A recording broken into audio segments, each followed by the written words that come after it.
Okay, this is my second live podcast question answer session of the day. A lot has happened, and I've read a lot of stuff up about the situation with Finn Russell, and of course, we've obviously had the FA Cup today as well. The Finn Russell situation is a really interesting point. Now, I've done the video on substance abuse in professional sport, and now I'm looking at rugby over the last couple of years, and there's a lot of negative headlines coming out about rugby lately, and I'll be interested to hear your feedback as viewers on your perception of what has happened in rugby the last couple of years. Now, we've had a great World Cup in Japan, brilliant World Cup, I felt. Probably one of the best World Cups that we've seen in a very, very long time.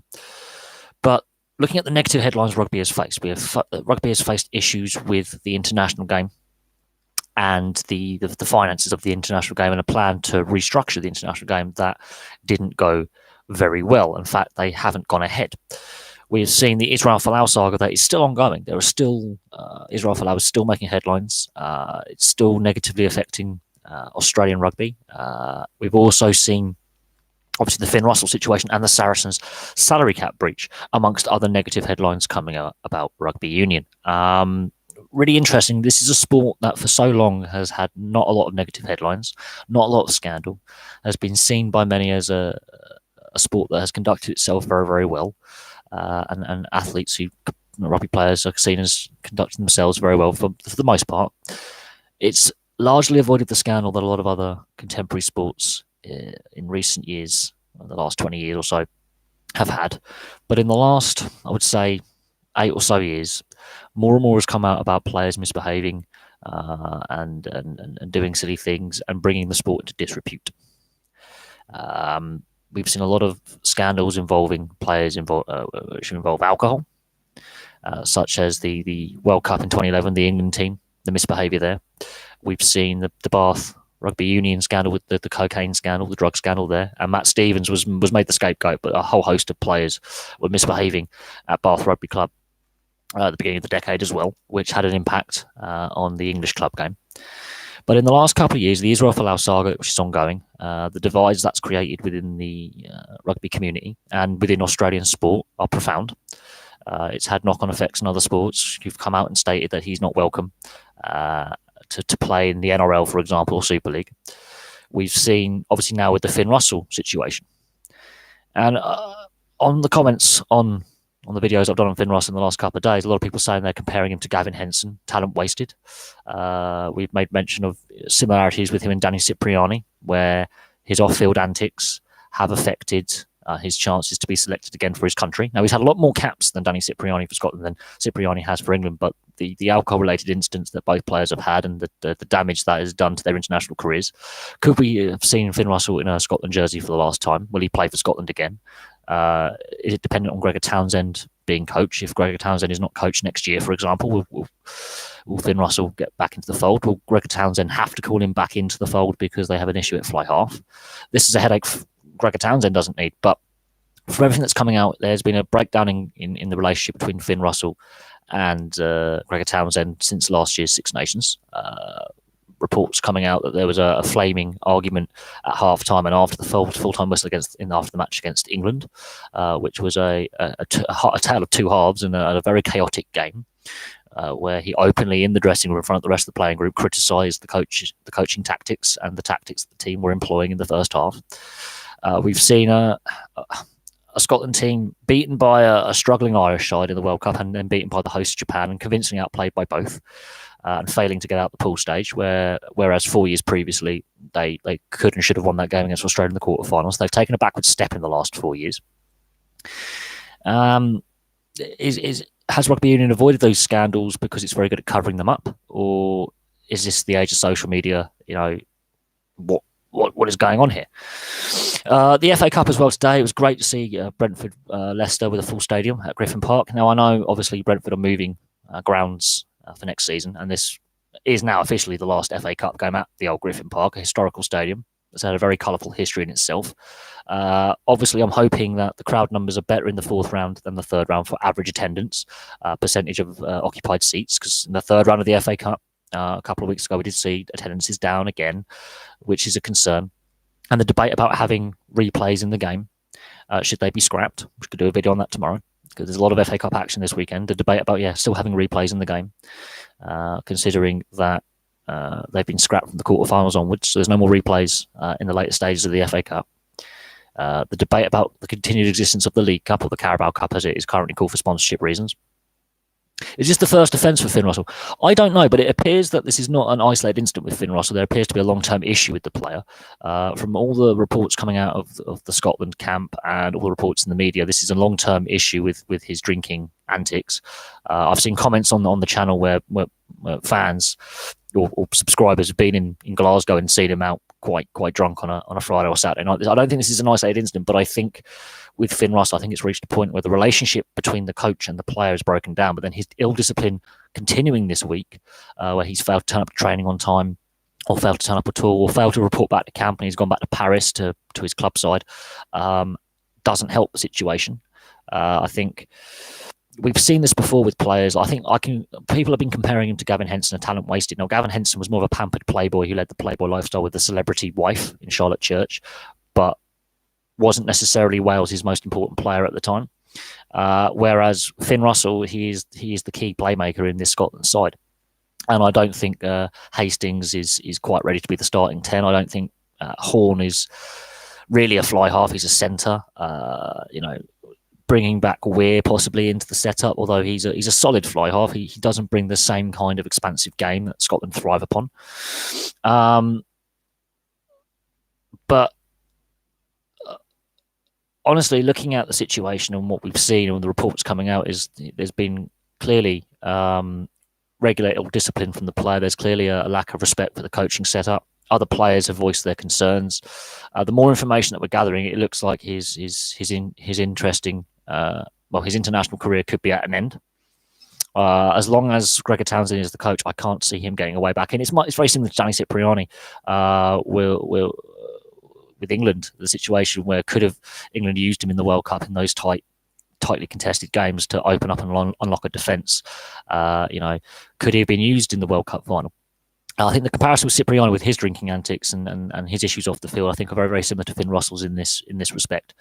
What I find very interesting is rugby now is having a lot of these negative headlines and scandals coming out. So we can talk about the Saracens salary cap scandal. We can talk about the Israel Folau ongoing saga that's been ongoing for about 2 years now, and has caused irreparable damage, I believe, to the sport in Australia.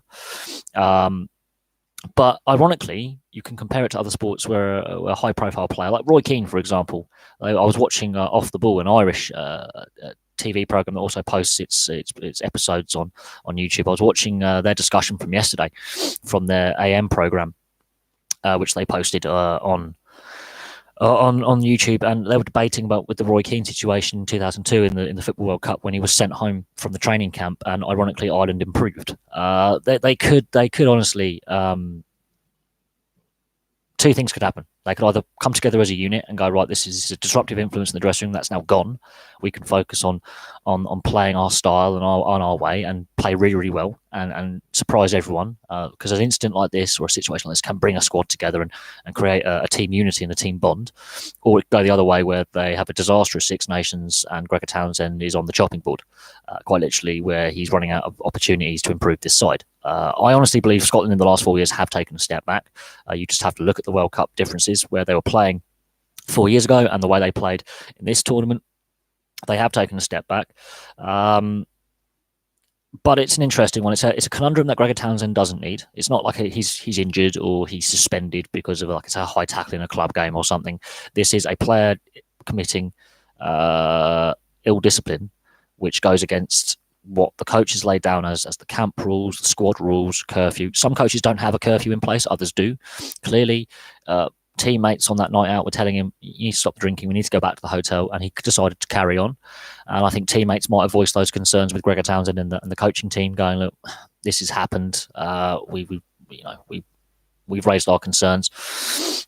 We obviously tried to get him back. Whatever they reported, they said, look, he carried on drinking after curfew. We told him to get back to the hotel. Even if it's only 5 minutes late, it's rather better than him not turning up at all. Then he didn't have to train the next day. He was then informed as punishment he'll be dropped to the bench. He wasn't going to start, and then he decided to not turn up to training, and then instead of reporting back to training camp from the team hotel, he flew back to Paris and went back to Racing Metro, to his club. He's now been told he's not welcome at camp.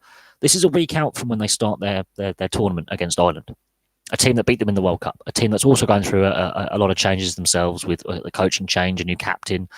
Scotland, new captain in Hogg, another one of their star players. And maybe he has become more of a problem than a star player. But up until this point, these issues weren't known about. Now, I made the substance abuse video after doing a lot of reading into the situation with Finn Russell and reading a lot of the reports coming out in the media from trusted sources, looking at all the sports websites, all the sports podcasts, and listening to what the media have to say and the experts and those who have played with or against him have to say, those who know him. And it's a lot of negativity about Finn Russell.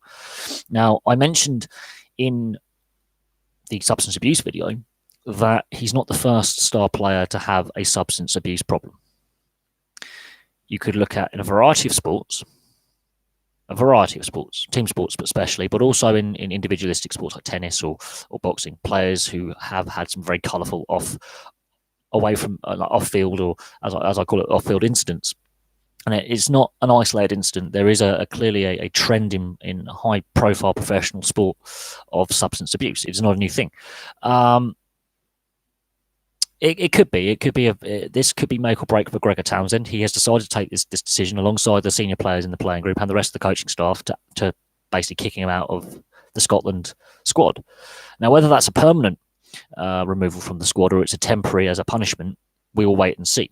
But it's not the best preparation going into a major tournament, considering they didn't have the last tournament they played, the World Cup. They underperformed and didn't play very well, and there were two sides in their pool that were clearly far better than them, and they were convinced. I mean, the Ireland team were in 2019 were not playing at their best. They were well below the levels that we saw in 2018. They had obviously dipped in form. They were not going on the best form. They beat them, and quite well.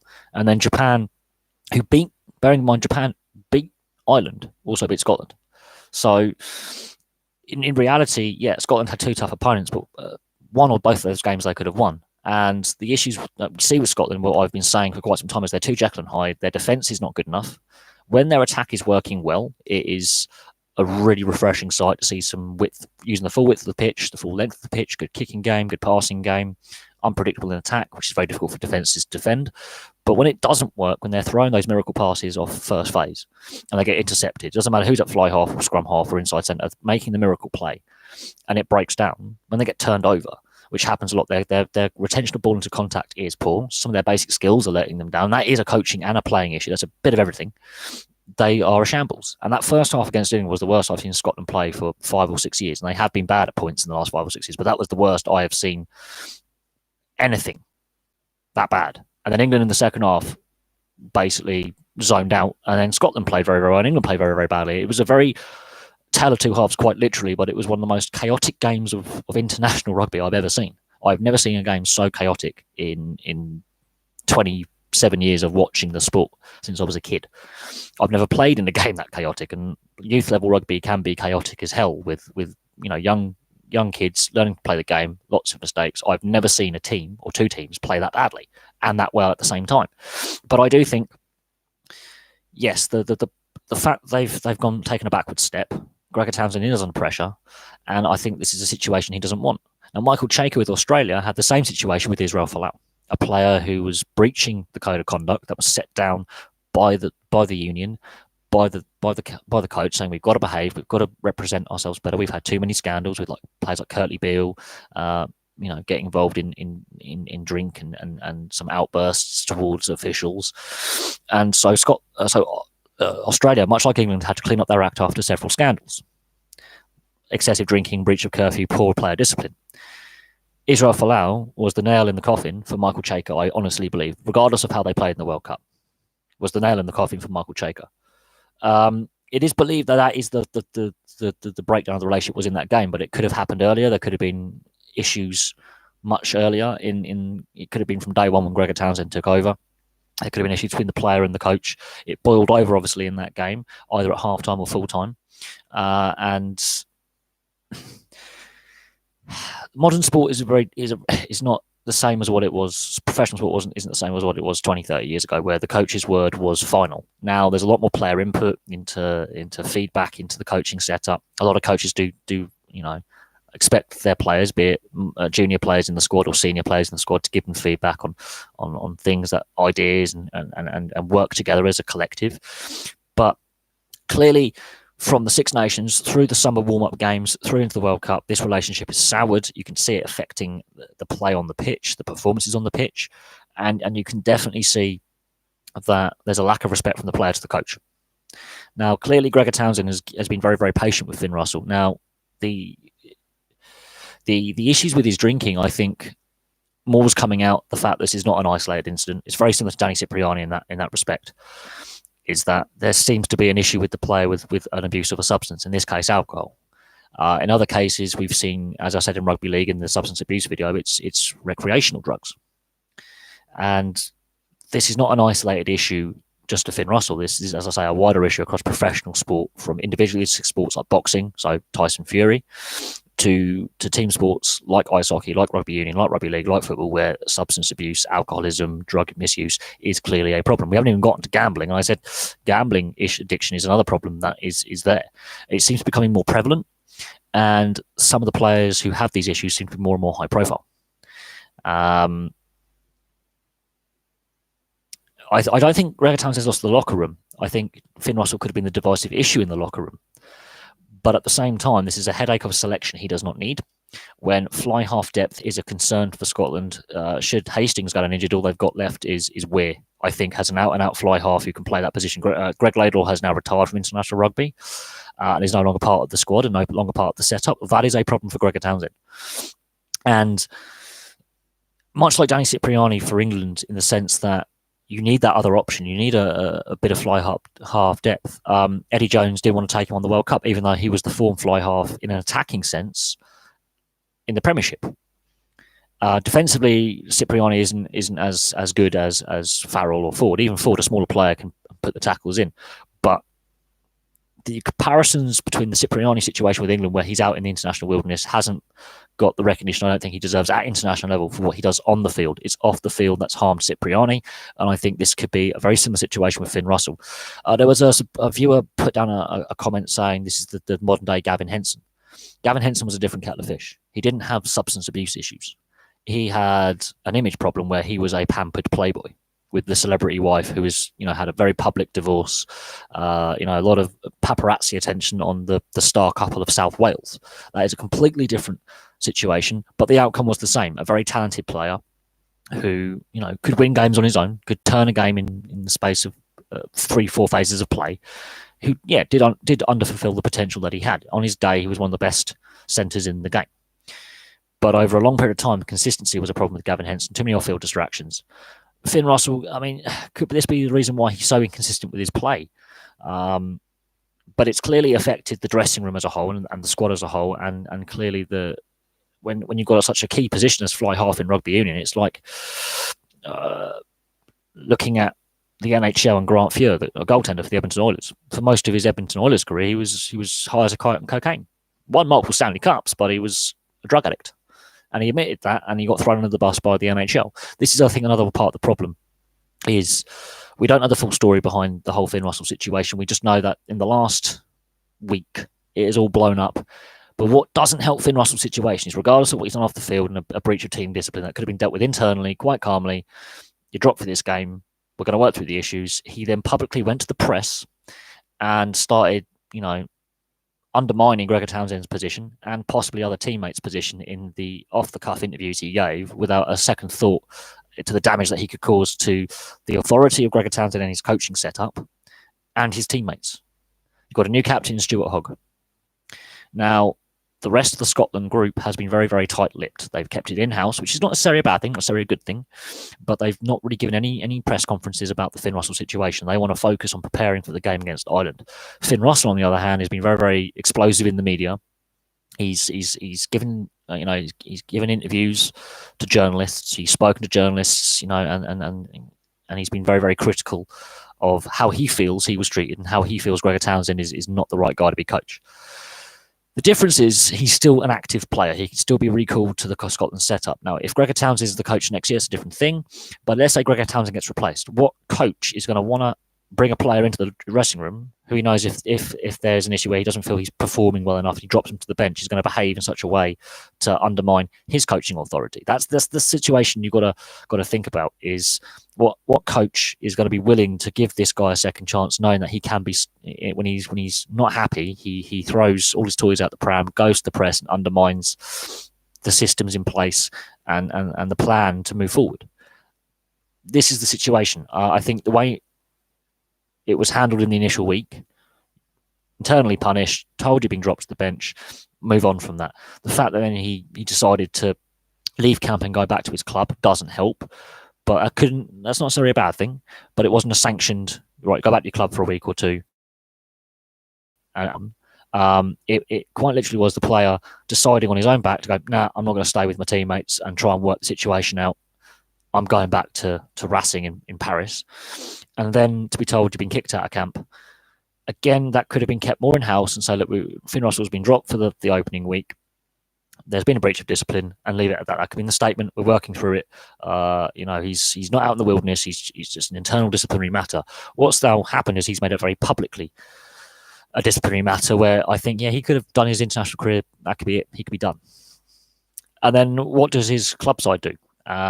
Do they go, right, is this an issue going to be? Is this going to be an issue in our dressing room going forward for the rest of the season into next year? However long he's contracted for with in the top 14, are the Racing coaching setup going to look at what's happened with the Scotland camp and go, is this going to be an ongoing issue? Is late night drinking and breach of team curfew going to be a long term issue going forward? Can we trust this guy to behave? We don't know how he gets on with his teammates in France. We don't know how he gets on with the coaching setup, but what we do know is what he's shown over the last week is complete unprofessionalism on his part. And yes, Scotland could have dealt with it better. I think they could have dealt with the situation better. Whether he's very popular in the dressing room or not, I don't know. He's clearly a key player for them, obviously, but whether he gets on along with his teammates or he's a disruptive influence with his teammates, we'll have to wait and see what gets said. And when all their careers are said and done, they've all retired and they've all hung up their boots, and questions are asked when they write their autobiographies or they give interviews post-retirement, a lot more is going to come out about this. I don't think this is the end of the Finn Russell story. But it's much like Israel Folau and his situation, where there was a code of conduct in place. It had to be reinforced. He then agreed to that new code of conduct and then carried on breaching the code of conduct with his social media and his personal views not being in line with the code of conduct, and that has been very divisive for Australian rugby and done untold damage to Australian Rugby Union. Not necessarily the reason why they struggled in the World Cup, but it's a big part of the reason why Michael Cheika is no longer coach in Australia. This could be the defining moment over the next 18 months, 2 years, or even less than that for Gregor Townsend. The way it's been handled by the Scottish Union and the Scottish coaching setup, well, I believe they were trying to keep it in-house and to say it's an internal disciplinary matter. No more will be stated. No further press conferences will be given at this time. Obviously, Finn Russell has decided to escalate that. So I think he has made the situation worse for himself. How many rugby union international teams make the players play at home? Well, that's an interesting question. Home-based selection. England do it completely. I think France now, I think it's more of an unwritten rule with the French team. There used to be lots of French players playing outside of France who were selected for France. Now it's solidly, you have to play in the top 14. I think it's an unwritten rule from the French Federation. I think Argentina are trying to go that way with the Jaguares, but I think that's backfiring. I think there's a lot of great Argentinian players playing in Europe. We know the All Blacks do it. Australia and South Africa have like a Matt Giteau rule, though the South Africans have completely relaxed the home selection own policy. There are a lot of European-based players in the South African setup. A lot of nations used to do it.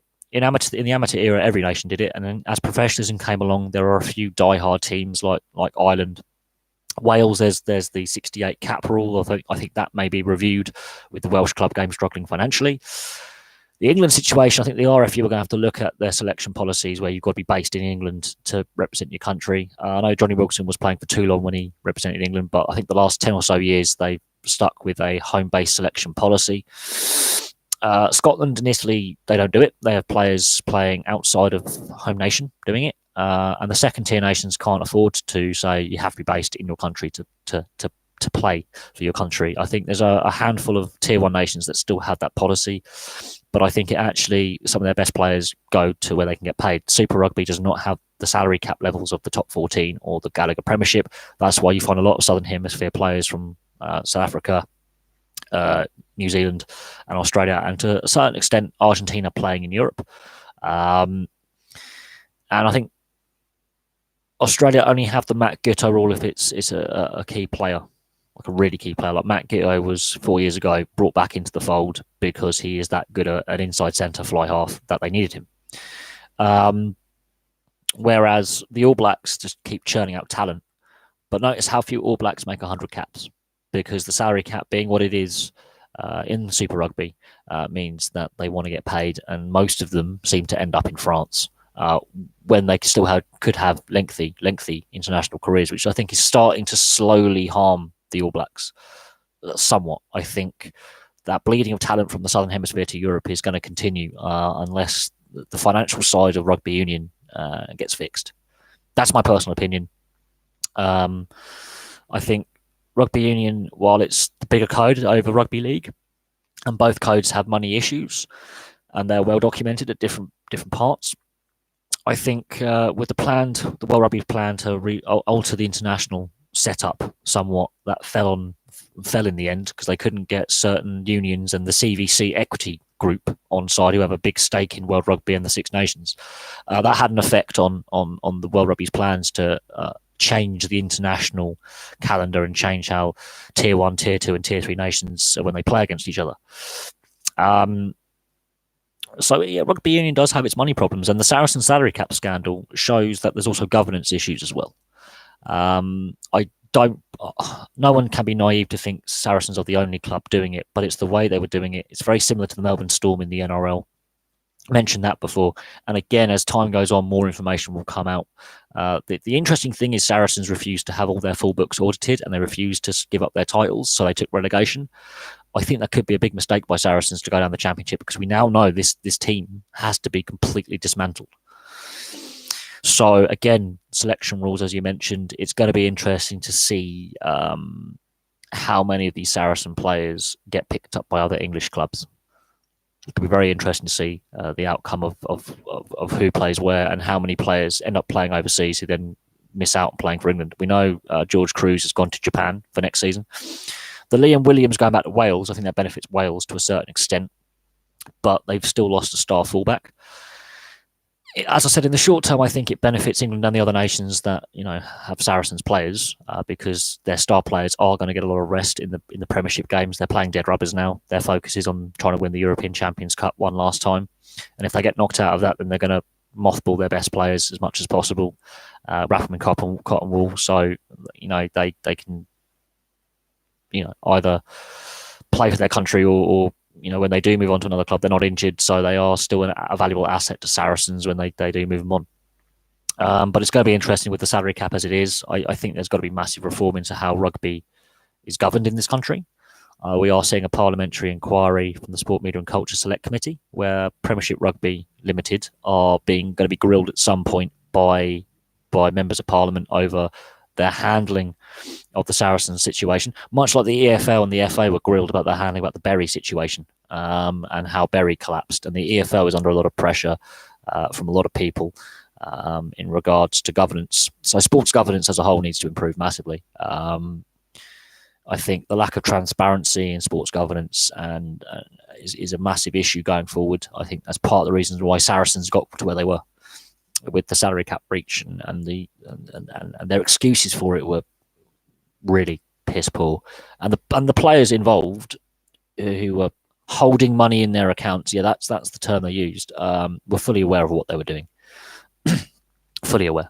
The problem is they're key players for England, and post this season, the whole situation's up in the air. Eddie Jones and his selectors are going to have to look at where these guys end up, and they're going to have to talk to the RFU about possible change to the selection policies for England call-ups, because if the calls for a second team to get relegated, which would be Leicester in this case, hypothetically, if the season was to stop tomorrow and a second team was to be relegated, That'd be Leicester, and there are England players in the Leicester setup as well. So that would really be a conundrum for Eddie Jones, his coaching team, and the selectors. They have to look at selection policy, which I believe is the wrong policy, because there's some great England players, the Armitage brothers and the Benderton playing in France, who should have had more England caps. And they are form players, and they are regularly playing well in the top 14, and they're not getting a call up for England because they're not playing domestically. I think that domestic-based rule, I think, in rugby union is starting to possibly hold the sport back somewhat. You don't see it in other professional sports. You can play overseas and still get selected for your country. Cricket's a weird one because the cricket seasons, you can play for multiple teams in a year. But when it comes to football, rugby league,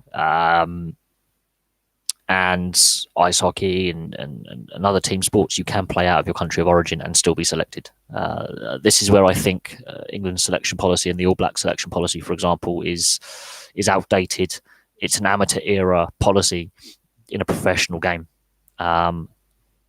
So we'll see what happens. We'll see what happens going forward. I mean, there's a lot of rugby left to be played in the Premiership. The Six Nations starts next weekend. So there's a lot that can still happen between now and the end of the season. Players will be announced where they're going.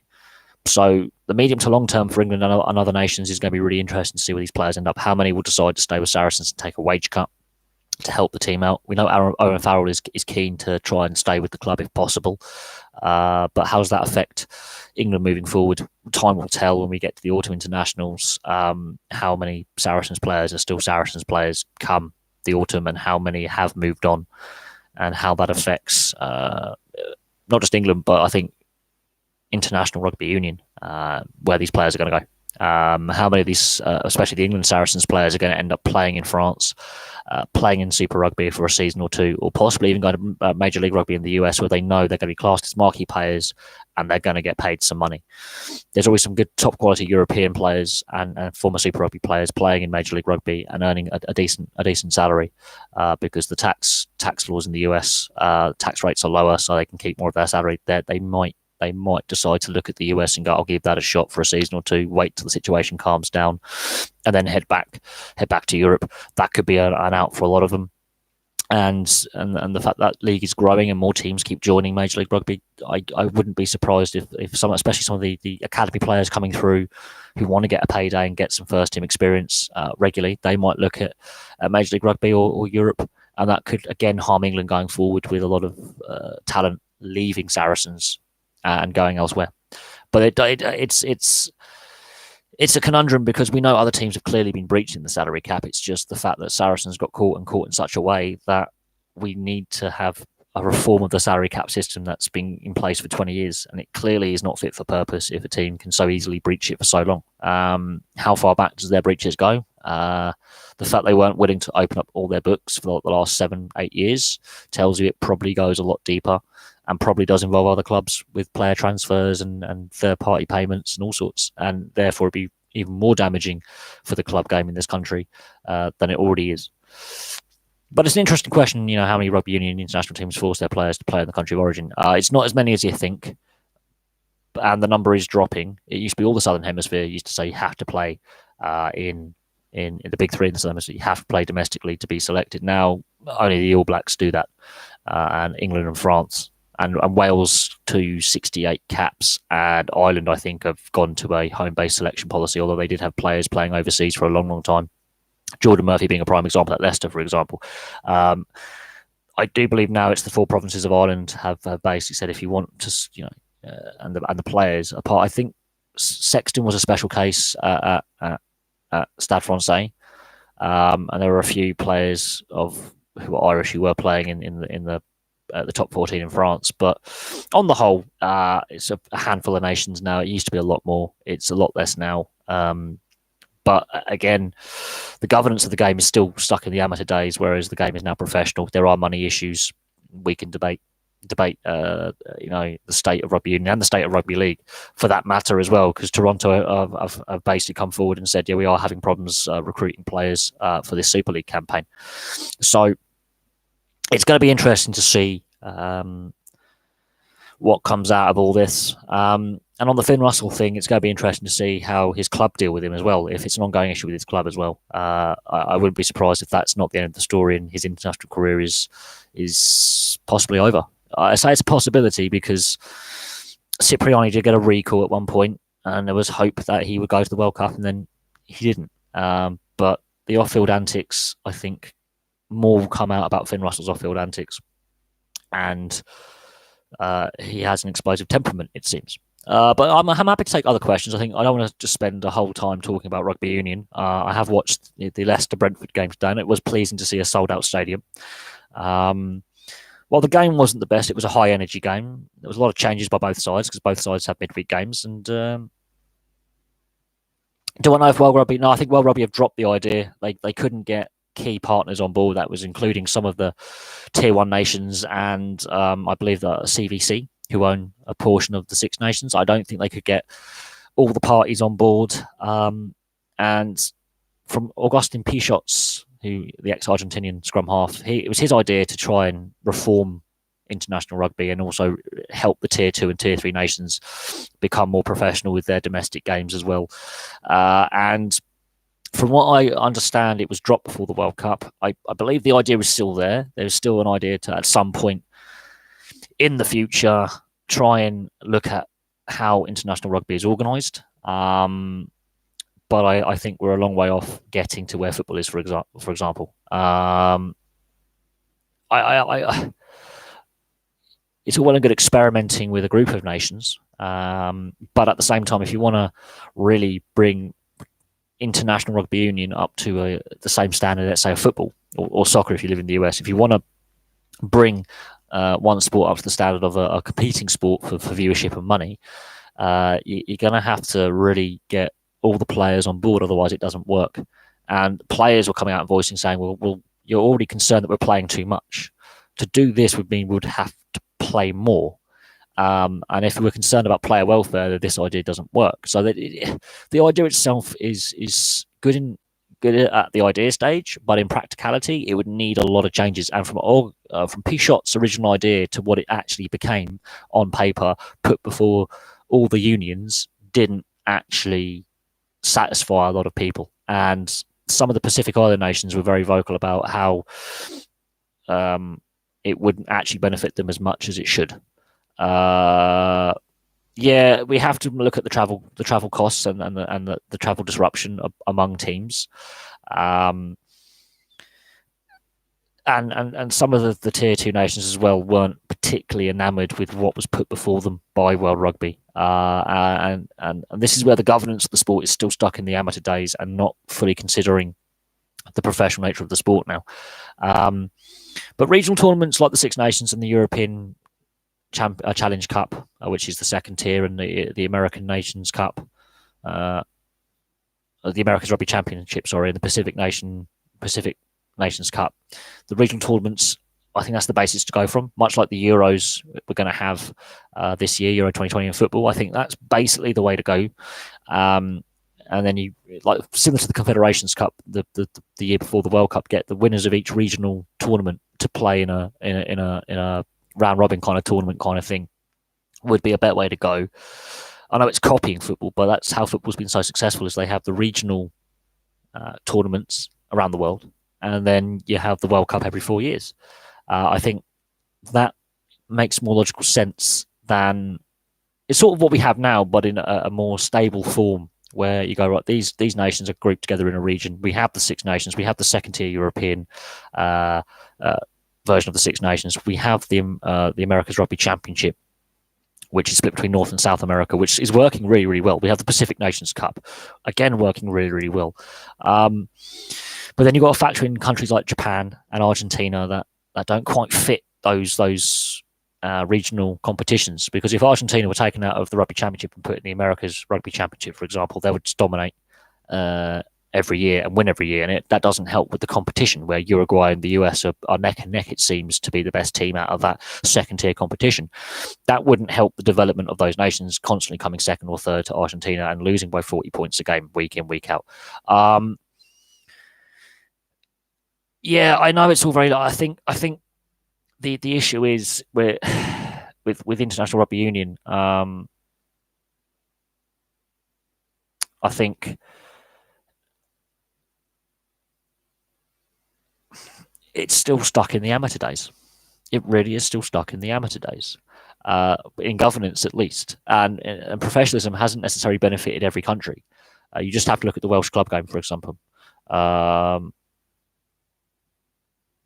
And that's another problem, is that the way the game is governed is so slapdash and amateur that while the Six Nations is a great tournament, and some of the regional tournaments like the second tier Six Nations and the Americas Rugby Championship and the Rugby Championship in the Southern Hemisphere have got great organisation, and the World Cup, when it actually comes to discussing changes to international formats and paying players for international test appearances, because there's a big divide between tier 1 and tier 2 in what players get paid and wealth distribution. That's another thing. And the fact that, last minute decisions on who's playing who in the autumn international, this should be set in stone on a 4-year cycle. This should be set in stone on a 4-year cycle, much like the Lions Tour is set in stone on a 4-year cycle. It'd be nice to see a Lions Tour in Argentina, but that won't happen until we get more professional Argentinian teams at club level. It would be nice to see a Lions Tour of Argentina. That will come in time. I wouldn't say. I think the Americas Rugby Championship is quite well organised. If you watch it on the World Rugby YouTube feed, it's actually they've got a very good tournament organised, and it's actually surprisingly competitive. Brazil have actually got probably one of the best scrums in the tier 2 nations, one of the best scrums internationally. I think if you look at the Brazilian scrum, it's terrifying. But there are issues below that at the lower levels, the semi-pro levels, where not all the players are professional, and money is a problem. Outside of corporate North America and Europe and to a certain extent the Rugby Championship, it is utterly shambolic. Where do you put Japan as a rugby nation in a regional tournament? Do you play them in the Pacific Nations tournament where they'll just dominate because they're now that good against Fiji, Samoa, and Tonga, or do you put them in the Rugby Championship where they'll be competitive and give games to all the nations and really give a good account of themselves? There were talk of bringing the US and Canada into the Six Nations when it was the Five Nations at one point, especially Canada because they were the dominant American team at the time. So they've thought about these ideas for a long, long time, and none of them have come to fruition. We are starting to see growth, as I say, in the Americas Rugby Championship. That's now stabilised as a competition, and it's good watch. It's not the best quality rugby, but it's actually quite good fun to watch. If you can catch a game on the YouTube, they will keep the games up, so you can watch the full game replays. Even you can watch them on live stream or the full replays. They're quite good games to watch. There's a good standard of play. A lot of these players are getting picked up by professional sides in Europe and the Southern Hemisphere. And now we've got Major League Rugby as well, which has been a real shot in the arm for both South and North American Rugby Union. But yeah, the global organisation, when it comes to deciding rule changes, governance, is poor. It is poor. But at the same time, it's nowhere near as bad as football. And football, we know the Qatar World Cup is a joke and a sham and shouldn't take place, but it is. And sports governance has become a big talking point on this channel. What sport is the best for people from Africa? Football is the global game. Some countries in Africa play cricket, obviously South Africa and Namibia, Kenya. Rugby union is actually surprisingly popular in Africa as well. So it's an interesting one. But again, Africa is an amazing continent with many diverse peoples, and I don't think there's one sport that suits Africa. I think with when you say what's the best sport for a country or the best sport for a region, I think you have to look at the economic base of the country or the region, and what the people want, what people want to play, what they enjoy playing, what they enjoy watching, and then you get a good idea of what a good sport is for a region or a country. You have to, if there's a fan base there, the sport's probably going to work. If there isn't a fan base there, a sport's probably not going to work as well. So you have to market what you're selling. And I think, having watched as much football as I have in my life, the Africa Cup of Nations always is a colourful tournament. Crowd numbers aren't great, but it's a colourful tournament. We know South Africa is I think it's the first one of the first nations, one of the few nations to host cricket, football, and rugby union World Cups. So, as a sporting nation, South Africa is the powerhouse of Africa, and we shall see, how sport develops in the developing world. It is sometimes in some countries like Brazil, it's an escape from poverty. If you can make it as a football player, you can get out the slums and you can make a decent living for yourself. Same with Argentina and in fact all of South America. If you become a decent football player, you can get a decent standard of living. And in Guyana, if you can become a decent cricket player, you can get a decent standard of living in South America. And for a lot of people, even in the developed world, a sporting career is an escape from the slums. Basically, it can actually change people's lives for the better. But as we've seen with players like Finn Russell, it's not necessarily the positive outcome that is sought. I mean, we've seen that he's obviously got some issues, and this is becoming a very, very common theme in professional sport is the substance abuse, and we discussed that in a video today, which I posted before the FA Cup game between Brentford and Leicester. Is substance abuse in professional sport is a major problem that isn't being, I think, correctly dealt with by the sports teams or the sports governing bodies through to the people surrounding the player or the athlete, guiding them in the right direction. I think we give a lot of these young sports stars a lot of money very, very early on in their careers, and they don't know what to do with it. A lot of them haven't necessarily excelled academically at school. A lot of them don't have a backup career, and this is what I think is the problem: is what these guys do when they retire. What do they do post-playing career in whatever sport? Some of them will make a lot of money and well invest it. Others will make a lot of money and become bankrupt within 5 to 10 years. We see that a lot in the NFL. A lot of ex-NFL players go bankrupt. I think about 50-60% of them go bankrupt from within 5-10 years of retiring. It's a common problem is not necessarily they've had sporting scholarships at university, but they haven't really got a career backup after they finish playing in the NFL. It's not as bad as in ice hockey, but again, there are players living in poverty post-retirement who shouldn't be. And could sports do more with like a better pension scheme or better support for ex-professionals? Most likely, yes. Hello from wherever you are in Indonesia. It's not very often we have an Indonesian viewing the channel, so nice to see you there. So yeah, I mean, I think sport could do a hell of a lot more for athlete and player welfare. I've discussed it a lot on this channel for 3 years almost. Player welfare is something that I don't think professional sport is on top of. I think it's failing in the player welfare side of things. I think professional sport across the board, be it nationally or internationally, globally, could do a lot better to look after athletes when they retire or athletes who have issues. And I listed a lot of examples in the issue with substance abuse in sport, a lot of examples. And Northern Indonesia, so I'm assuming that could be Sumatra. I'm not familiar with all the place names of Indonesia, but I know it's a very, very big country. A lot of one of the biggest land masses in Southeast Asia. A lot of spread out islands, big population. So I'm not 100% certain on everything about Indonesia, but I do know Indonesia is a country that loves its sport. I know that much. May not be a big sporting player, but it loves its sport, and they do.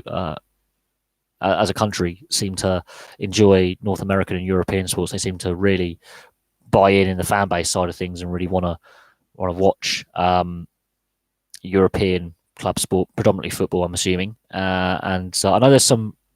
I've got a bloody fly in the room.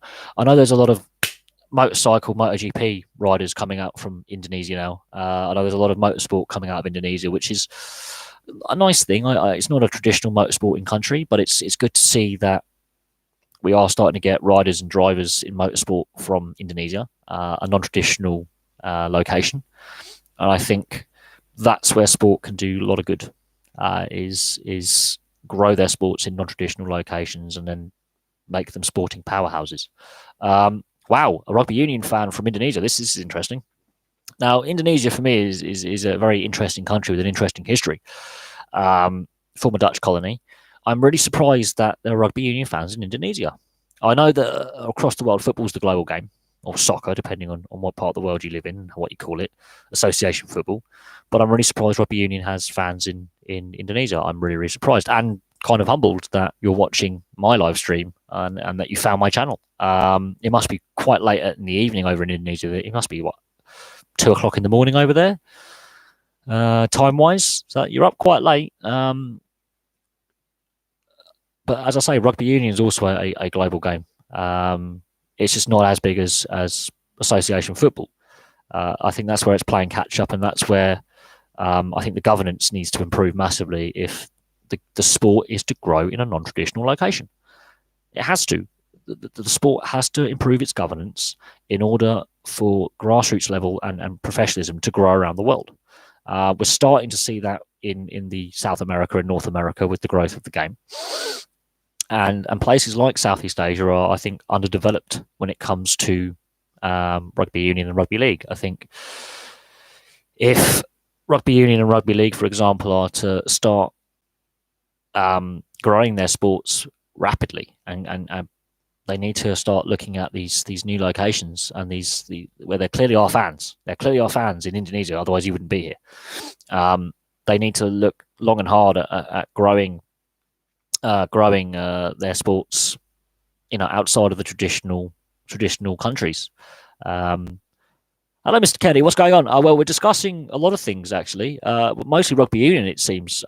We've had some interesting headlines over here in Europe to do with Finn Russell, the Scotland fly half, the Scotland player.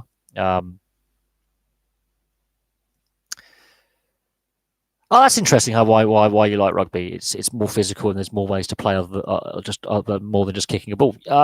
It is a physical sport. I think you have to both watch rugby union and rugby league to really understand both codes. And I'm surprised with Australia being so close that you haven't decided to watch a bit more rugby league. But at the same time, rugby union as itself, or rugby, as a lot of people just call it, it has won that battle of hearts and minds with fans. It seems to have got a bigger following globally than rugby league, even though rugby league has been professional for longer.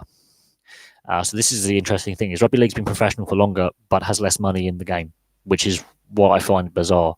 But it is interesting. The reason why you've watched both sports and you prefer rugby more is because of the physicality and because of the technicalities of the sport, and because it's more than just kicking a ball. It is a bit more technical. In reality, rugby is actually quite simple to play. Both league and union, it's quite simple to play when you have the basics. But for some reason, watch Australia in the World Cup. Okay, that's fair enough. Australia didn't have the best World Cup. The Wallabies didn't have the best World Cup, and we've discussed Israel Folau this evening a little bit. And the situation with Israel Folau is similar to the situation with Finn Russell, where the best player on the team is misbehaving, and it is affecting the whole squad and affecting the performances. Yes, women's rugby is getting very, very popular in the United States. It's played in a lot of the colleges, or what I would call universities, to a reasonable standard. The men's team has also massively improved over the last 5-10 years, massively improved. And the sport is growing across the continent. It's not just in the US. In fact, both continents, North and South America, the sport is I think, the healthiest it's ever been. It would be nice to see Canada, get back to where they were, to make it a more competitive rivalry, because the US have been dominating in recent years. But yes, women's rugby is definitely getting very popular in the United States, which is great to see. And hopefully we see the United States as a women's rugby team get better and get to the point where, when it comes to the Women's World Cup, for example, they are a more competitive team, because it's only a couple of teams dominating in women's rugby, and and I think that's where we need to get a level playing field. Interestingly, you watch more women's leagues than men's. That's quite interesting from a sports fan. A lot of sports fans, for some reason, decry and really put down women's sport. And I don't think that's necessarily fair. Yes, they're going to draw less fans and have less money, but I don't think it's fair, because they put in exactly the same amount of effort and commitment to what they do a lot of the time. And sometimes they're better quality to watch, more fun to watch. Women's football, soccer, is actually a lot more fun to watch than I think men's at times, because they actually still tackle. They don't do all the diving and the rolling around. They actually go in to hurt each other. And women's rugby is kind of fun to watch as well because, yes, while it's not as a higher standard, be it league or union, it's still a lot of fun to watch. It really is. Because you can see these women really putting in 110%. And a lot of them aren't professional. A lot of them are part-time or amateur, and they're really putting their bodies on the line for not a lot of money. Oh yes, I do mean NRL. I do mean rugby league, the NRL. It takes a while to understand the differences between union and league if you're a newcomer to rugby, and unfortunately, not a lot of people go through with new fans and explain the basics of rugby union and the basics of rugby league. They assume that you've been a fan for a long time and you know all the rules and the differences. And I find this annoying with sport when new fans come to a sport and a lot of existing fans don't really, give them the time of day to explain it to them. They get very frustrated explaining the rules and the differences of sport. I think everyone loved the women's beach. Talk about the women's beach volleyball. A friend of my mate Graham is in the army, and he helped work the security at the London 2012 Olympics. The army got called in as a last minute thing because of us. The security firm, screwed up basically. It was a big scandal over here about how the security firm that was hired for the Olympic Games and got the contract years before the Olympics. I mean, G4S was the company. They got the contract years before the Olympics. As soon as the Olympics, the bid was won and the stadiums were getting built, they were given the contract by the Labour government, who were the ones putting forward the bid. And then it became the coalition government that we had over here, and they screwed up the contract. And so the army got called in, and my mate was due to go on leave, for a couple of weeks because he'd been on a recent tour of Afghanistan, combat tour. And him and his mates are back in the barracks. They're about to, literally the night before they're about to get their leave passes, about to leave base and go see their family and friends, including me. And his commanding officer came in and he told me the story.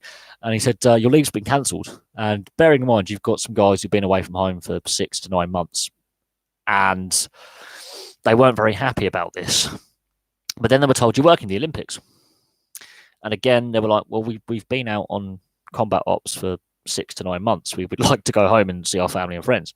Well, you get given a choice of events. If you refuse to go, you're going against your B class is going AWOL, and you will be disciplined. Some of you have already had disciplinary issues and you'll be kicked out of the army. So they go, okay, and they were given the option, and one of the options was the beach volleyball, and my mate signed up straight away. Okay, yeah, I don't mind working the Olympics for 2 weeks, and then they were given their leave anyway. But he kicked off a fuss with his superior officers about why is my leave being cancelled? And when they said, but you'll be working the beach volleyball, that he was like, yeah, okay, all right. So yeah, the beach volleyball at the Olympic Games. I like watching the Olympics, but there's only certain sports in the Olympics that outside of the Olympics I would still watch. So the football, the rugby sevens, in the Winter Olympics, the ice hockey and the skiing events and the snowboard events, I do like watching them outside of the Olympic Games. The speed skating with the short track speed skating, I like watching outside the Olympic Games. But yeah, the beach volleyball, I can understand why a lot of men want to watch that. And a lot of people want to watch that. It is kind of fun. It's more of a relaxed sport that you can literally just play with your mates down the beach. It is actually one of those sports where all you need is a beach volleyball, a net, and 4 to 8 people, and you can play it quite happily play it. And it's really, really well followed in places like Brazil and Australia. They actually have beach volleyball leagues and everything. Good evening, the Knock Dog. How you doing? How's New Zealand treating you? I hope the weather's better than it is here. It's a bit naff here. The Glazers and Ed Woodward. My opinion on Glazers and Ed Woodward. Now, I'm a Blackburn fan, so I remember when Blackburn used to challenge Man United regularly for the league in the early to mid 90s. And I can remember when Liverpool were in the position Man United are in now. My dad was a lifelong Liverpool fan. I've been to Anfield. My opinion on the Glazers and Ed Woodward. The issue with the Glazers is, and fans were not happy with the amount of debt that was being brought upon the club. Okay, the Glazers didn't buy the club with all their own money. They took out large loans, and they keep taking out large loans every year in order to keep running the club. That's why a lot of people forget. Yes, they pump money in, but it's actually not their money. It's investors' money. Ed Woodward, he's not a footballing man. Okay, he's an accountant, pretty much. He's a blazer. He's a pen pusher. He's a money guy. He's a good businessman, because Man United keep making more money than the loans the Glazers have to keep pumping into the team, so they can pay off their debts. The issue is when the club miss out on European football, for example, and don't win trophies. They're making money for now. I know, I do like netball. I do like netball, but I prefer, more team sports that are more physical. I have friends who play netball. I have friends who coach netball. It was good to see good sellout crowds and it get national coverage, but it was the wrong year for it, basically, because there were other major tournaments and sporting events on that were getting more viewership. Had netball, taken place in 2021 or 2017, it might have got more visibility, both nationally and internationally, because there were less big sporting events taking place. I think it was overshadowed by not only the Women's World Cup, but the Rugby Union World Cup. A lot of people preparing for that. You had the Ashes series, if you did actually want to pay for a Sky subscription, the Cricket World Cup. There was a lot of other big sporting events that did slightly overshadow the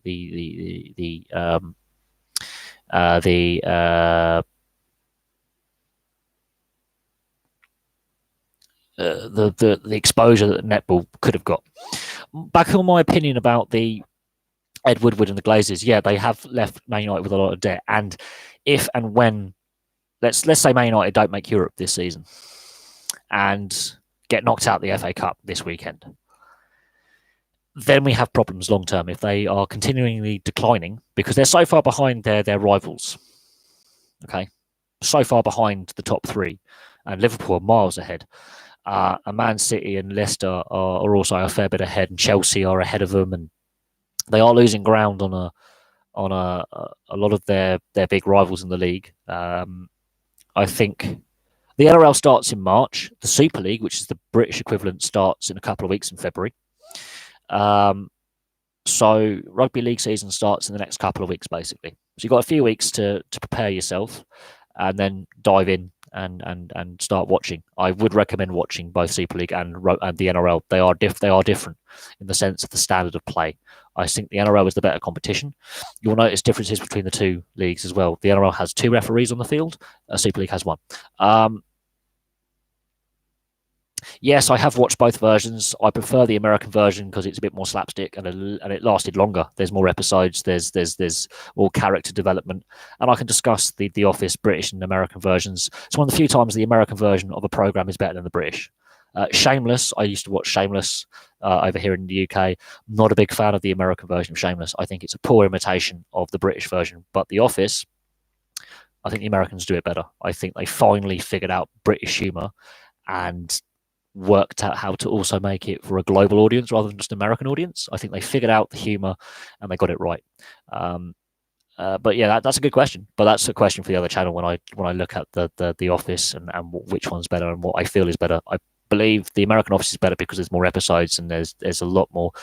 I think the characters are pretty much the parallels with the British version. But to be honest, I just found it funny. I didn't watch every series, didn't watch every episode, but I will watch it every now and then and I will laugh and find it more funny than the British version. The British version I found really, I didn't like it as much. I think while it's set locally to where I live, ironically, the British Office is set in the area where I live, which is just so funny because that is pretty much what every management I've come across in my working life when I have to go to my team leaders, be it in factory work or warehouse work, or now as a bin man or a garbage man, as you would call it in the US.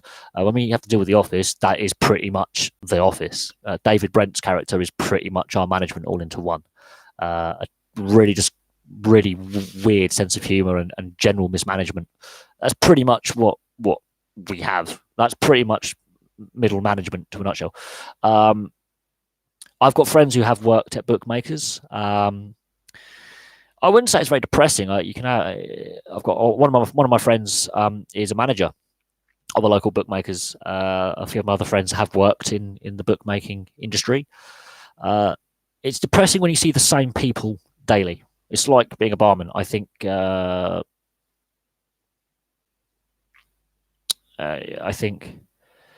yeah, that for me is when you see the same regulars daily. That's when you know that that's a problem. I wouldn't say it's an easy job. I think it's a retail job. It's a customer facing role, and customer service and retail are horrible, absolutely horrible. Because a lot of my job, I got Boxing Day off. In the gambling industry, you have the Boxing Day football, so that's one of the busiest days, and you have the King George Chase at Kempton Park, which is a big horse race. Boxing Day is one of the busiest days in the bookies because all the football matches are on, and you've got the horse racing at Kempton Park. That's a big day for the bookies is Boxing Day. So working in retail over the festive period, you don't get a lot of time off. It's much like bar work. You get to know your regulars, and that's where I think it becomes a depressing job. What else we got? Okay, you're watching the second round, which I'm assuming would be the New Zealand Warriors. That's going to be, and now we're getting onto the gambling addiction is way worse than an alcoholic one. Well, I discussed the substance abuse in professional sport. I didn't get on to gambling because that's a whole kettle of fish, and that's a big debate right now. Is should we have gambling sponsorship in football and rugby league and issues like that? Because Sonny Bill Williams has been given clearance to cover up betting sponsors like the Betfred Super League. He's been given permission to cover up that sponsorship for religious and cultural reasons, which I think is totally acceptable. I know in France, when Catalan play at home, they're not allowed to have the Betfred logo because there's a gambling ban of advertising in France alongside alcohol and tobacco. Italy has the same rules in place. So I think we have to consider it as a country, and we have to consider it for the right reasons. Yes, bookmakers, I'm not going to name drop all of them, but the betting industry does pump a lot of money into sport, absolutely, through sponsorship. And but there has to come a point where you go, why is this a title sponsor of a league, a competition, and especially when alcohol, gambling, and drug addiction in professional athletes is surprisingly high. It's not a minority thing. There's a lot of instances of gambling addiction, alcoholism, and drug addiction in professional sport. That's why I did the video. I'm looking at Finn Russell, and I believe that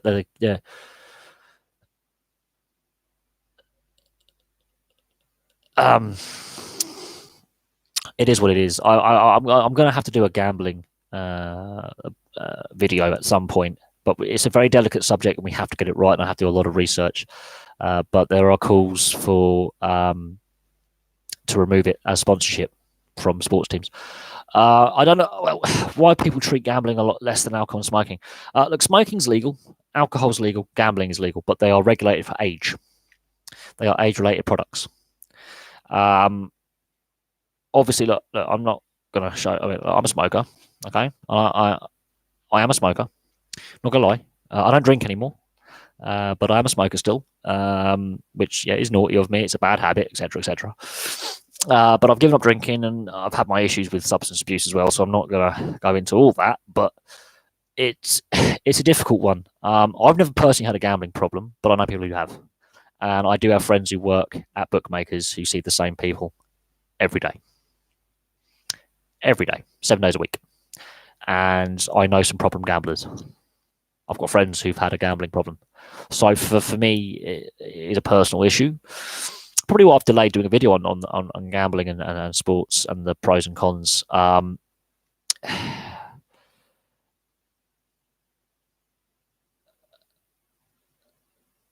think it's a difficult subject. There is no right or wrong answer with it. It is a very regulated industry as well. It is exceptionally regulated. This is where Rob Howley, the Welsh coaching set before the World Cup, got pinged because he was betting on sport.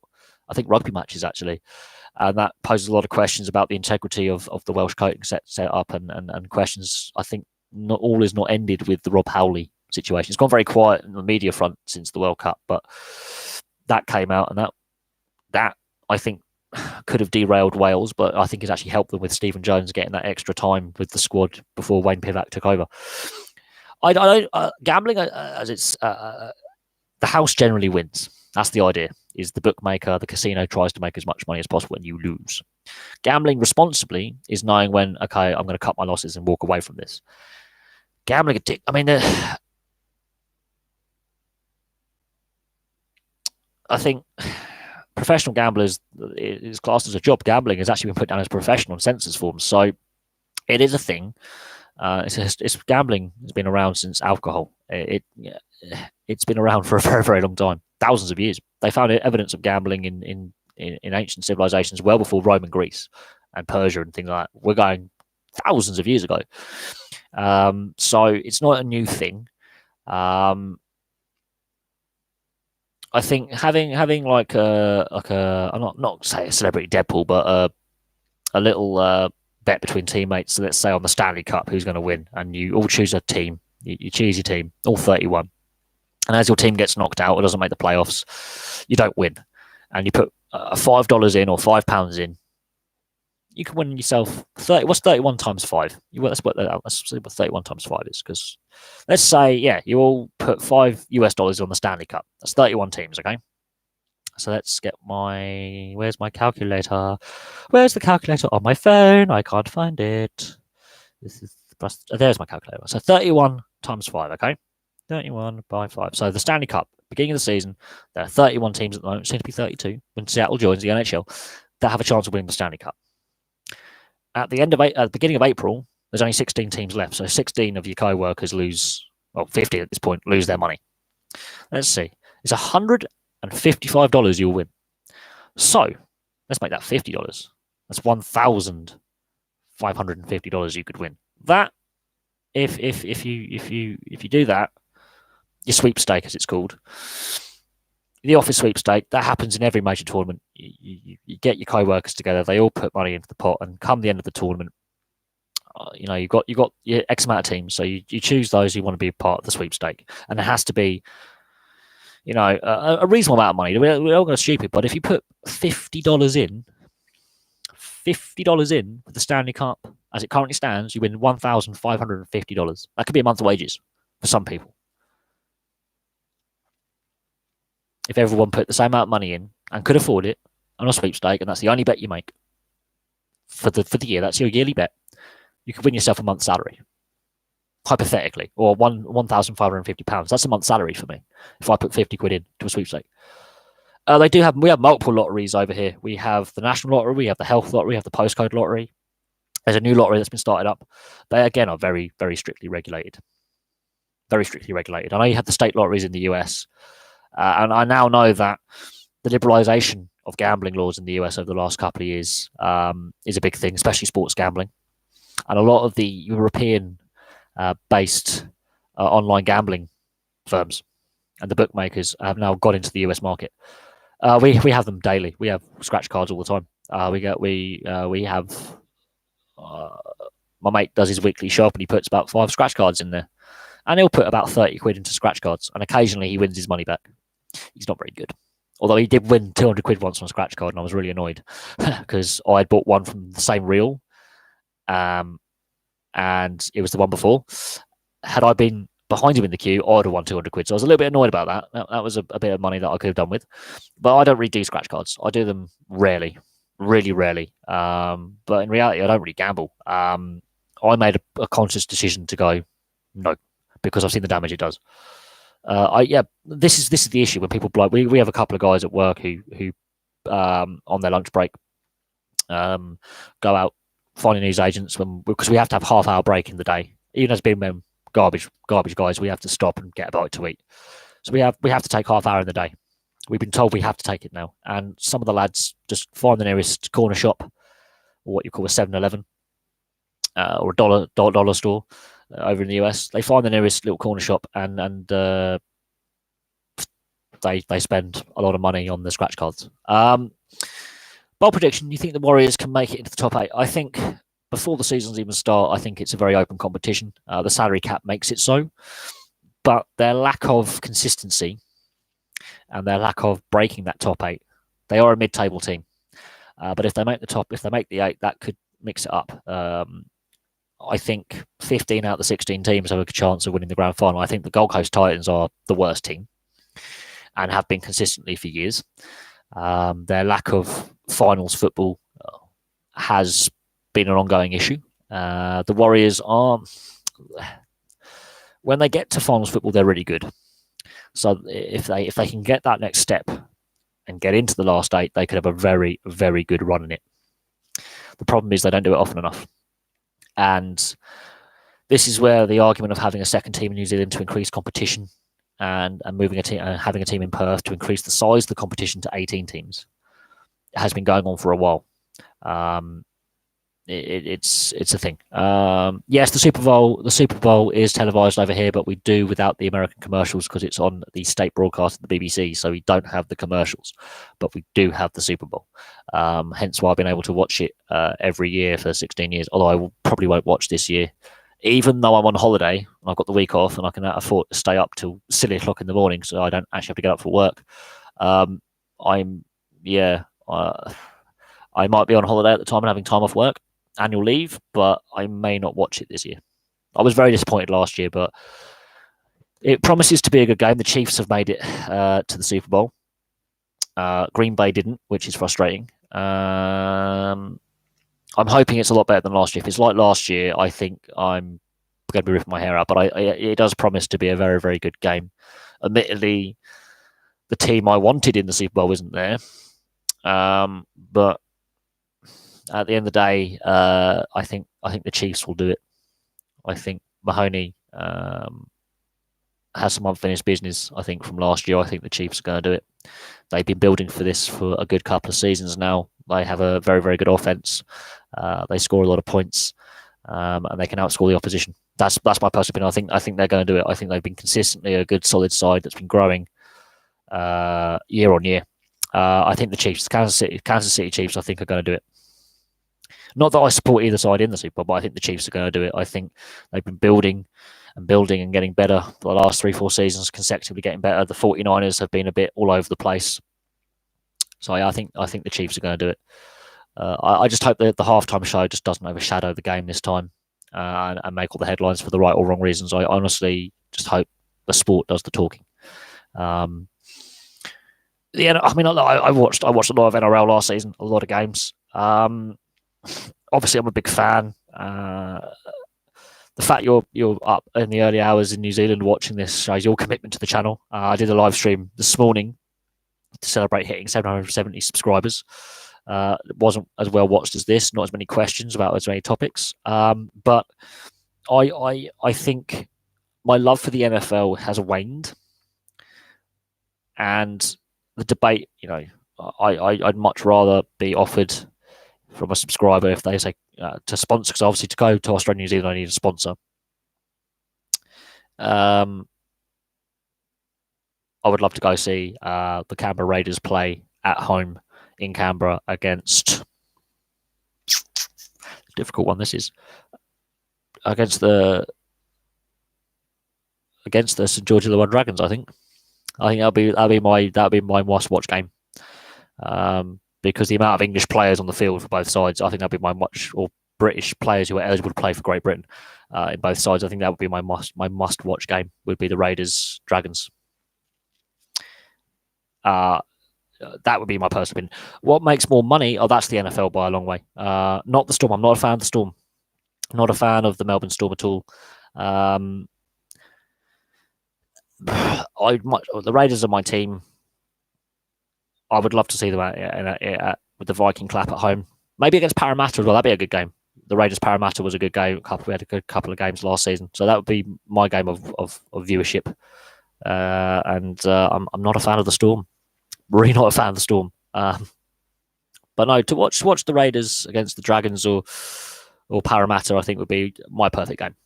My perfect game. For me personally. I have a little soft spot for Parramatta. To see the Raiders versus Parramatta, I think would be for me my favourite game to watch. But to see the Raiders play anyone, I think would be brilliant. But yeah, to sit in Geo Stadium and watch the Canberra Raiders play, I think would just be perfect for me personally.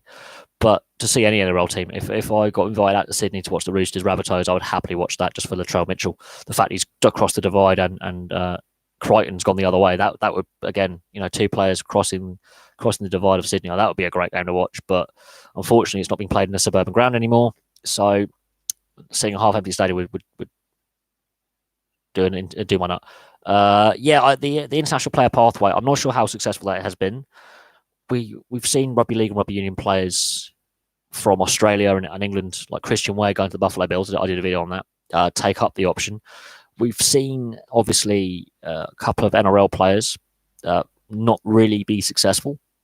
So Jared Hayne with the 49ers, Valentine Holmes has done it as well. They both went back to the NRL. Jared Hayne I think he's done as a professional athlete. A lot of scandal around him. Valentine Holmes has gone to the North Queensland Cowboys in the NRL, which are a good team, by the way, and they are one of the most consistent teams in the NRL. They had a rough couple of seasons. Christian Wade with the Buffalo Bills, the top try scorer in English rugby union premiership history. Only one England appearance, though. I think that's one of the reasons why he decided to leave rugby union, is he was getting overlooked for international games, and he felt frustrated with the lack of international recognition that I think he did deserve.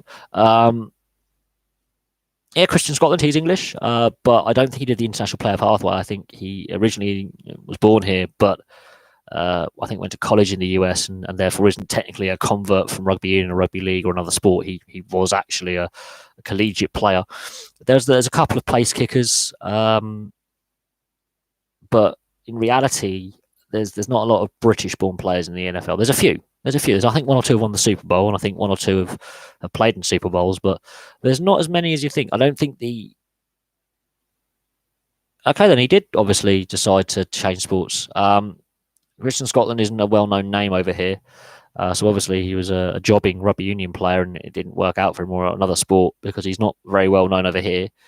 But the international player pathway, I don't know how successful it's been, really. Yes, it's been implemented.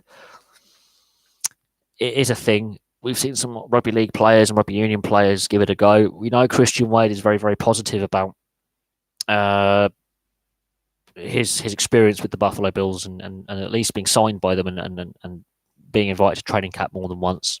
Whether he actually makes the starting roster at any point, I think the Jared Hayne experiment showed that you can make a starting roster and that you can play special teams. So kick returner, could be Christian Wade, much like Jared Hayne and Valentine Holmes on the special teams. But because they played rugby for so long, their running style is different, and getting used to wearing all the pads and all the equipment is a big change for a lot of these rugby players. But it is interesting that the NFL has still got this player pathway program in place. But how successful has it actually been? How many sport converts from other sports has it brought into the NFL? That's the interesting thing. What success rate is there for players who decide to go, I've had enough of rugby union or rugby league, I want to give this a go? Or AFL even, Aussie rules. How many of them have gone, or Irish Gaelic amateur sports? Because that's a physical hurling and Gaelic football. If you watch them, they're pretty brutal, and they're still amateur. These guys obviously have full-time jobs. So how successful has the NFL player pathway actually been with getting full-time players out of it who can be classed as an exemption until trade from that team to another team? How successful has it actually been? How many players have actually made it to the NFL?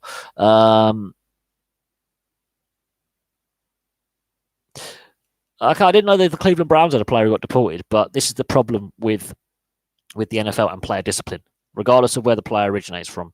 The Antonio Brown situation, he's now on bail. He handed himself into the police station after, obviously, reports of the SWAT team outside his house. The NFL player discipline off the field is where I have a problem with the NFL.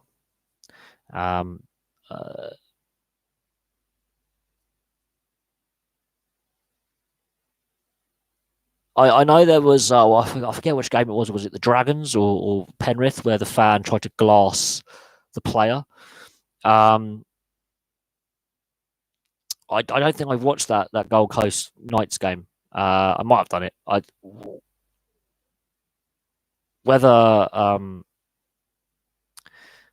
don't think that made big news over here, but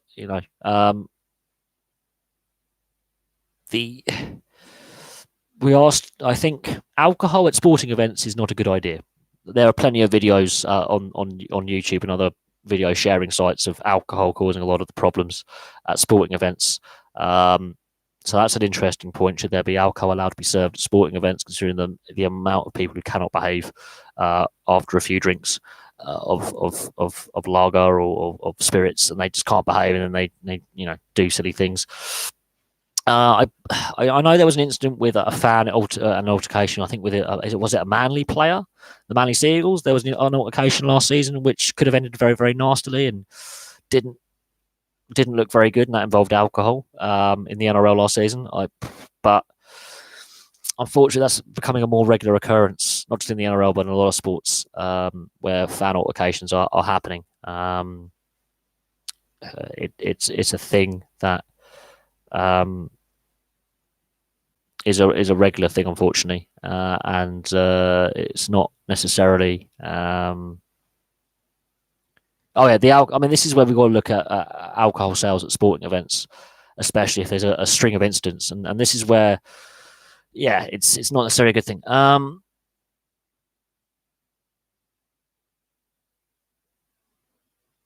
I saw something online about Allen Iverson and Dennis Rodman. Dennis Rodman is a very interesting character.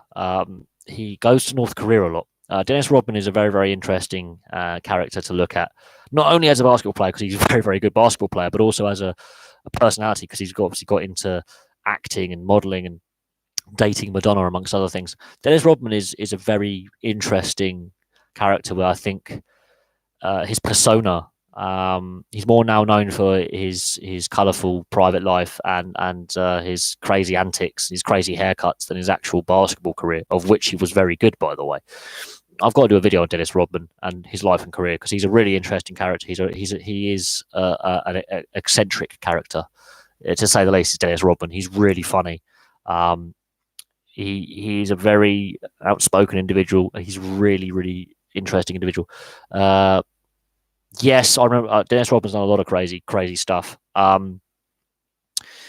What film have I got with Dennis Rodman? I've got a film with Jean-Claude Van Damme and Dennis Rodman. It's not very good, but it's hilarious because every scene, Dennis Rodman has a new haircut. Throughout the entire film, every time you see Dennis Rodman, his hair color changes. It's similar to the SARS virus of the beginning of the 2000s. It's a similar virus. It's an autoimmune virus. It's basically a very severe form of flu, I believe. The coronavirus. It's similar to SARS, basically. I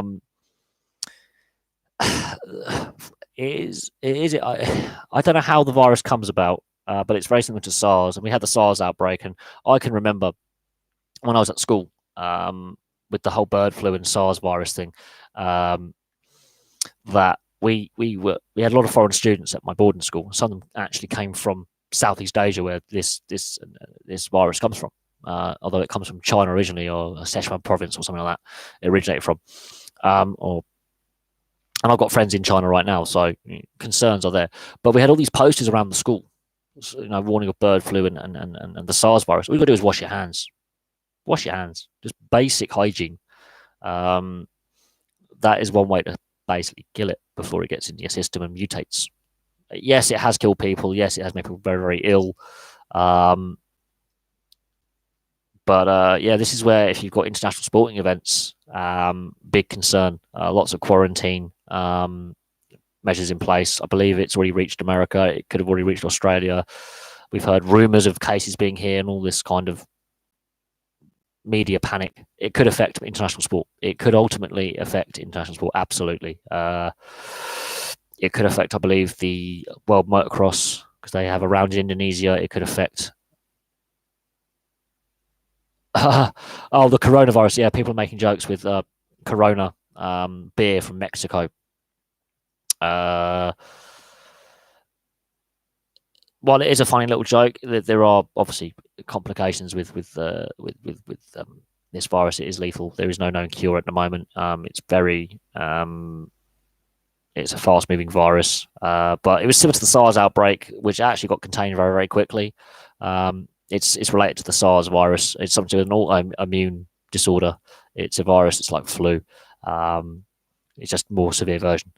So we'll have to see what happens. But the Ebola virus, how many people actually died from Ebola outside of Central Africa? Not many. And once they contained it, it died down. So we'll have to see what happens and how it affects international sport. It's an interesting thing that's happened now after the Rugby World Cup. If it happened during the Rugby World Cup, things could have been a lot different, honestly. Honestly, be careful what you read in the press, because there's that like kind of panic the press does, where it will report someone who's got flu as having the coronavirus. But very similar to the SARS virus, I don't think it will kill that many people. I think it's been overhyped, is what it is. But yes, it is a fatal disease if you do catch it. It's not a pleasant thing to have. But there are a lot of diseases that are not pleasant to catch, but you've got to be pretty stupid to catch them. It's like bird flu or swine flu. You have to basically find a dead pig or a dead bird and smear your face in it.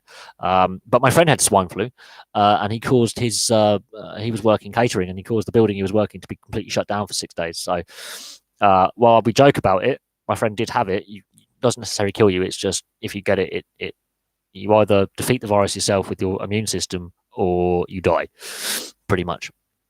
So be careful what you read in the press and what you read online and what the news is saying, because they can misreport things, as we know.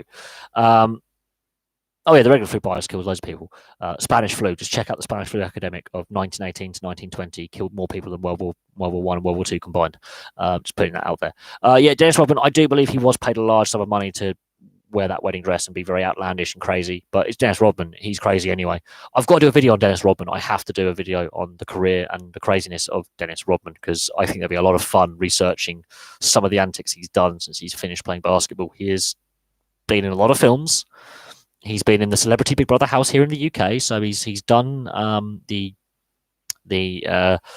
craziness of reality TV. He's dated Madonna, so he's had the celebrity girlfriend, and he's very good friends with North Koreans, and Kim Jong-un. He's been invited over to North Korea several times. Don't say there's, but we had that with the Ebola outbreak, both of them, all three of them. There's been 3 Ebola outbreaks. We've had it with the HIV virus, saying everyone's going to die. It's just basic common hygiene and common sense. It's like HIV, just don't have unprotected sex with a new partner. It's unless you know them. I had to have a health check in the summer because I had a nasty infection in my urinary tract. I was quite ill, and I had to have blood tests done, and they found out I had no other diseases, so it's fine. Just had to be put on some antibiotics, and it cleared up in a week. So when it comes to your personal health, it's just basic common sense. As soon as you feel a bit unwell, just go to a doctor. It's plain and simple. The symptoms are very similar to flu and having a fever or having an upset stomach, really. So it's just the flu will kill more people. And if you're an at-risk group of if you already have an underlying health problem, go to your doctor.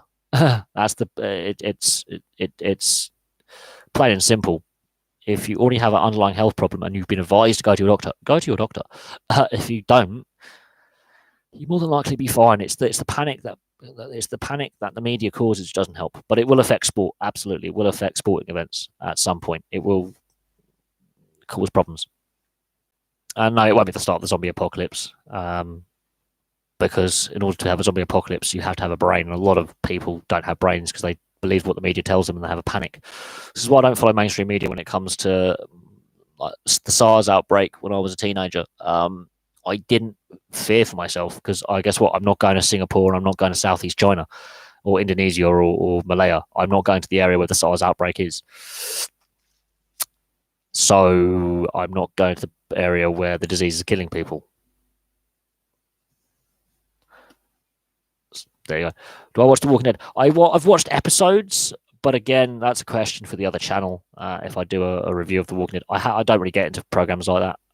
Yes, I've watched zombie films and comedy zombie films like Zombieland and things like that. I find them funny because they're unrealistic. But I don't watch things like The Walking Dead because I think it's gone on too long. There are certain TV programs which are really good to get into, like Game of Thrones. I think the last 2 series of Game of Thrones, I've watched an episode and a half, and I was really disappointed with how badly it, dropped off in comparison to the early series, which got me really, really interested. What's my other channel? It's just the history boffin. It's in my channel link list.